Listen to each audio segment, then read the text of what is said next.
वफाकी बजट साल 2026-27 पेश कर दिया गया, लेकिन अवाम का सवाल वही पुराना है कि क्या इस बजट में महंगाई कम होगी या मजीद बढ़ेगी।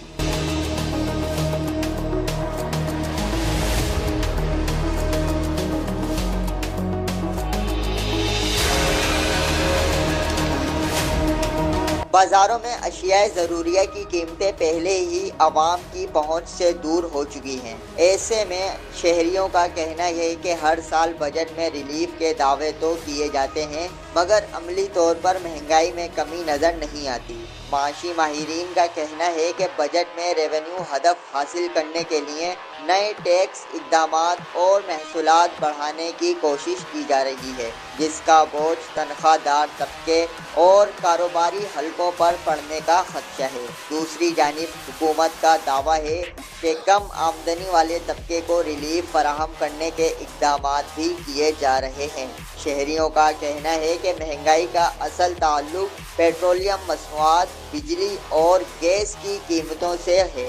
अगर इन शोबों में रिलीफ ना मिला तो बजट के एदाद शुमार आवाम के लिए कोई मायने नहीं रखते। खरीदार जो है मार्केट में बिल्कुल कोई भी नहीं है, जितना सस्ता होता है कोई भी नहीं आता। महंगाई होती है तो फिर लोग भागते हैं इधर लेने के लिए।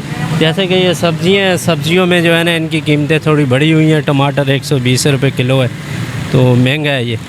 देखो, गरीब आवाम का बजट के अंदर आके तो फ़ायदा तो होता है, मगर उसको जो हमारे यानी कि सियासतदान, जो बड़े सियासतदान हैं, जो गरीब आदमी का फ़ायदा करें तो उस बजट से फ़ायदा तो आता है। मुल्क में लगाएं तो, जो मुल्क में ना लगाएं तो फ़ायदा तो नहीं आएगा गरीब आदमी तक। सालाना वफाकी बजट तो सिर्फ रिवायती रस्म बन चुका है, लेकिन आवाम की नज़र इस बात पर है कि रोज़मर्रा इस्तेमाल की अशिया, पेट्रोल, बिजली और गैस की कीमतों में क्या तब्दीली आती है।